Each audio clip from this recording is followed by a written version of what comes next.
projet régional d'appui pastoral. La boîte à outils sur la sensibilité et la prévention des conflits SPC portant sur les ressources agropastorales a fait l'objet d'une formation les jeudi 17 et vendredi 18 décembre 2020. Une initiative du cabinet d'études et conseil Development and Environment Partners situé à Kégué-Kélégougougan, Grand Contournement. Une formation qui a réuni 5 personnes œuvrant dans divers secteurs, dont un représentant d'organisations de la société civile, un universitaire, un enseignant-chercheur, un cadre d'administration et un consultant confirmé.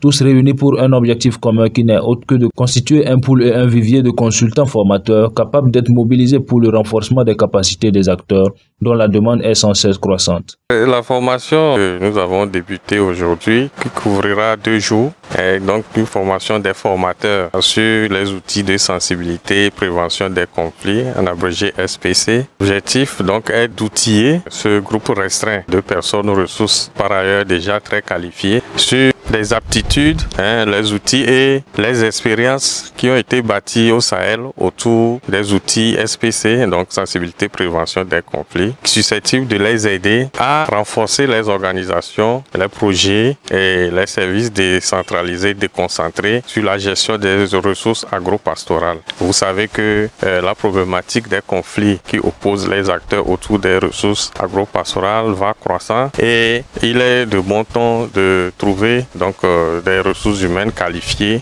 qui peuvent adresser cette question. C'est pourquoi le cabinet d'EP a pris l'initiative donc de faire cette formation et moi-même en tant qu'expert foncier, expert en gestion de ressources naturelles ayant accumulé un nombre assez conséquent d'expériences au Sahel, je me suis disponibilisé pour dispenser donc cette formation. Il s'agit concrètement d'outiller ces différents acteurs sur la notion de base des conflits, les types de conflits et la sensibilité et gestion de ces conflits.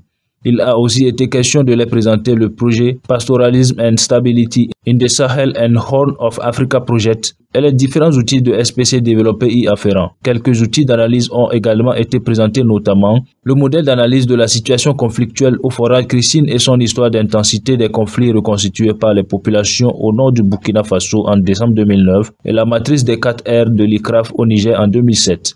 Entre autres, les sessions portant sur la communication participative pour l'adoption de la SPC, la matrice d'analyse du contexte et des acteurs, la liste de vérification SPC et le concept de participation ont été présentés les unes après les autres tout au long des 2 journées de formation. L'outil phare qui est la checklist, la liste de vérification qui permet aux agents des projets par exemple de traquer tous les points conflictuels possibles et de trouver des solutions en amont avant que les conflits n'arrivent. Donc tout ça fait partie donc des modules de formation. À l'issue de cette formation, on a 4 cadres qui sont bien formés, bien outillés. On peut espérer que dans une réplication future, ils puissent diffuser ces outils à un nombre conséquent d'apprenants et au-delà même, moi qui suis de plus en plus occupé par ailleurs, c'est eux qui vont prendre la charge à continuer ce renforcement de capacité au niveau des acteurs et à la base et au niveau régional. C'est une disponibilité, un vivier qui est là qu'on peut mobiliser par ailleurs au niveau d'autres pays hors du Togo.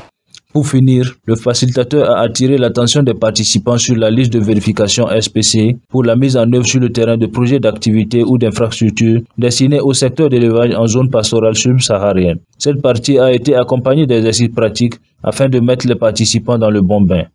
Une méthodologie participative a été adoptée entre formateurs et participants pour cette session de formation.